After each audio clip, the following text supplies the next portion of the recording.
qof walba qawaaniinta iyo shuruucda lagu heshiiyaa ka weyn janan lagaa dhigyaa adoo shalay askari ahayd iyo maxaanku ihahdaa abaalmarin kale meel kale lagu waxeeyaa iyo adigoo maxaanku ihahdaa baagamuudo ah jidka joogi jiray diblomaasiya tahay lagu yiriyaaba macnaheeda maaha inaad dalkaana adiga aad mas-uuliyaddiisa qoorta gashan kartid.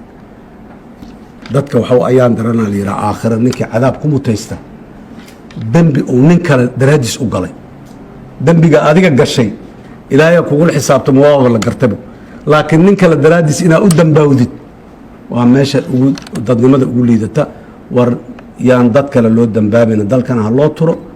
ummaddanna annagaa mas-uuliyaddeedii iyo ummadnimadeeda iyo hoggaankeedii soo doonanay oo u taagan. kuwa maanta shalay haye iyo kuwa maanta u socdaana waa isku mid. dalka mas-uulaa laga wada yahay.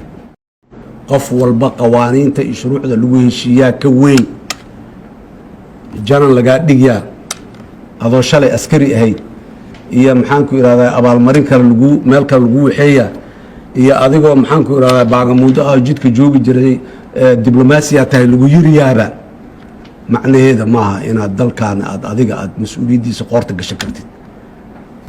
dadka waxa ayaan daranaa la yidhaha aakhira ninkii cadaab ku mutaysta dembi uu nin kale daraaddiis u galay, dembiga adiga gashay ilaahay kugula xisaabtamo waaba la gartaba, laakiin nin kale daraaddiis inaad u dambaawdid waa meesha dadnimada ugu liidata. war yaan dad kale loo dambaabayna, dalkana ha loo turo.